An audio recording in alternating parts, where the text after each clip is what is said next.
In the time leading up to the release of Creature from the Black Lagoon, Universal launched a marketing campaign, and they decided to showcase the special effects that they were going to use.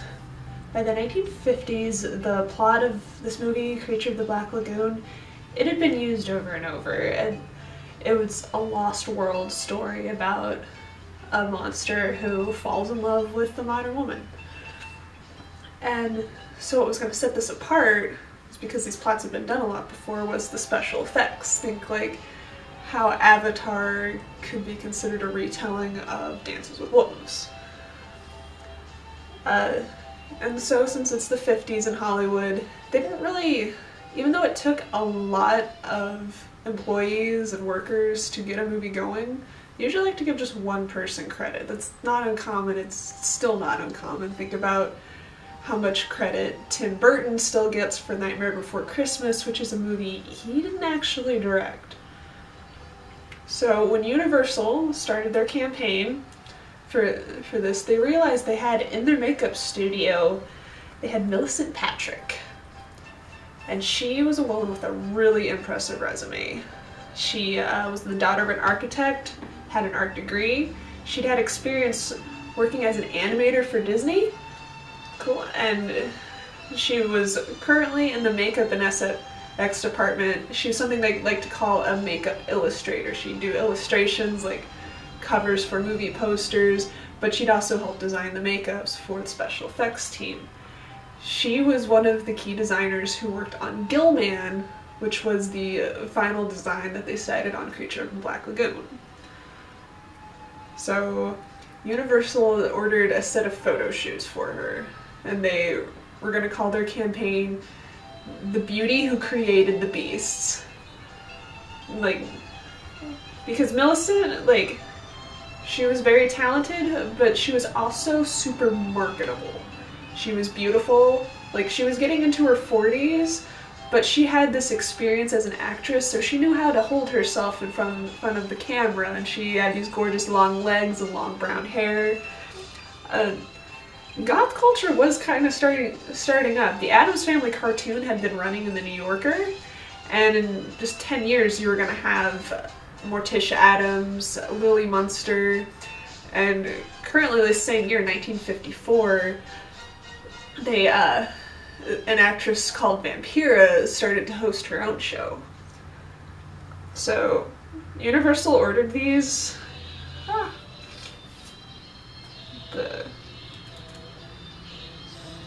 So Universal ordered these shoots and ordered these campaigns, and she went on a press tour. She went to like go interview with magazines and newspapers to promote the movie and to show everyone how good the special effects were going to be.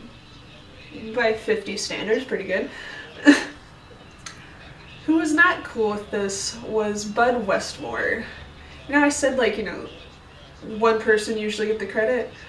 Until then, until they found Millicent, it was usually going to be Bud. He was basically Millicent's direct supervisor. He was not happy about her getting all the credit. Now, if it's because she's a woman, or if it's because he just wanted it for himself, not exactly clear. He sent a bunch of angry memos. He said after this press tour, she was never going to work with Universal again. And he had the power to make that decision. The heads up top, the studio heads. So they rebranded their ad campaign. It was now called Beauty Who Lives with the Beasts.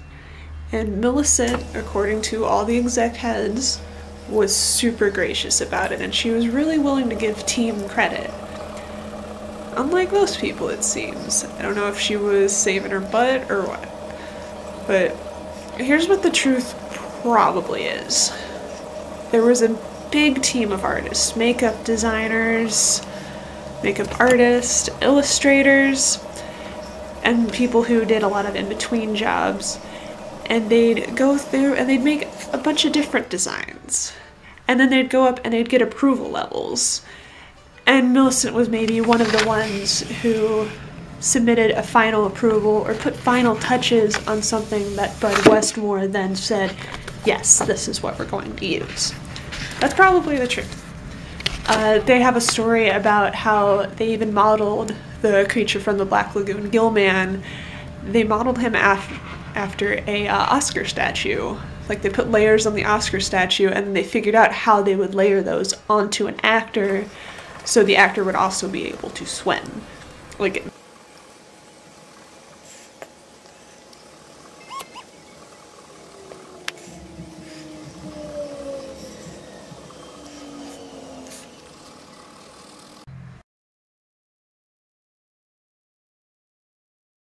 so Bud Westmore ended up being true to his word. He actually did destroy her career. Like, she didn't get hired back after the movie was released. They just didn't rehire her, and she just kind of faded from view. And it's not, apparently it wasn't the worst loss for her, because she was, you know, a married woman. According to some interviews, she might actually come from some wealth, so basically she just retired from private life. And while that's ends up not being the saddest thing, it's a little sad for us, because until then, like, no one had bothered to been, like, writing down her accomplishments or what she'd been doing. And it's kind of considered she may have done a lot of work before then that was going to get lost, that people weren't going to remember her for. For example, she would have been working in Universal at the time that they released It Came from Outer Space, this one right here, and thus was one of the key designers of this monster, who I'm drawing in my piece. So this was a hard design to make, because the author didn't really have something in mind when he wrote the story. It's a Bradbury, and he decided as a writer he didn't have to describe the creatures, it made them more ominous. Well, how do you translate that into a movie? So that's a big, here's what might have been one of her initial sketches of the monster. But I think, yeah, that might have been her. And this kind of just there's other designs too, but this really impacts something that I think is important when you study history, is that people do get erased from history. People who did things, who helped out, might not be getting credit, and thus you might have, like, some really great people that you're missing out learning on, and you think people like Bud Westmore just did it all themselves, or even if you know they don't, you still don't know who actually was able to succeed. This article that I'm looking at now is one of the few that I have been able to find about her. It's from 2011, and unfortunately it seems to have a lot of inaccuracies and rambling. The author spends a lot of time detailing the plots of the movies. Like, he does talk about her, but he'll go off on tangents, and despite what they say, you know, never read the comments, and despite never, yeah, this Islander, that's the design she made, despite never being supposed to read the comments on articles, there are people in there who say, whoa, this isn't correct, and they point out all of these inaccuracies. And people are even like, this article, for instance, claims that she died in the 70s, but someone in the comments claims to be family says, no, she died in 1998.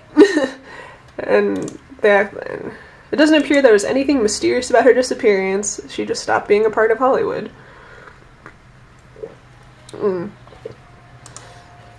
So yeah, but there's still, you know, not much out there. So here are the few things that few claims I find over and over again that probably aren't true. There are some articles that claim she was the first female Disney animator. Well, that can't be true, because that was Retta Scott, who worked on Bambi. What probably is true is that Disney, just like Universal, Disney had a lot of employees. It had, like, a factory full of people to make movies. While women were animators at first, they were, like, line artists and colorists and inkers. So it's not So she probably did work for Disney, just not the first female animator. There's another one that claims that she is an Italian baroness, or she was born an Italian baroness before she moved to America.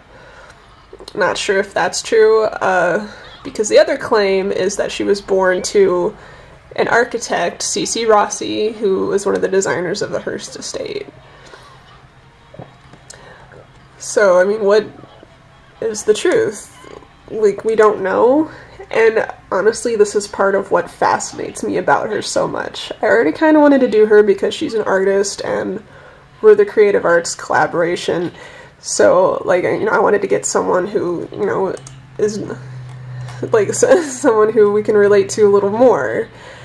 I feel like with her talent in drawing and makeup, she would have been, like, she was ahead of her time. She would have been the perfect YouTuber. Like, think of, like, she's good at acting, she's she's good at drawing, and she's good at makeup. Those are, like, the big, you know, YouTube genres. Yeah, there she is. But yeah, I have become absolutely enamored with her. She's, like, my new goth spooky lady icon. I love all the pictures of her surrounded by, like, bats and monsters. A little close to my heart because obviously with women in horror, you guys know I like film, but I also really like monster design. If you go and look through my old drawings, monsters are just, they're kind of my thing. So while I don't know much about her, and I don't think I ever will know because she seemed to enjoy her privacy, like, I'm really glad that I got to learn about her. I'm really glad that I got to show you guys her too. And I hope she gets more credit in the future.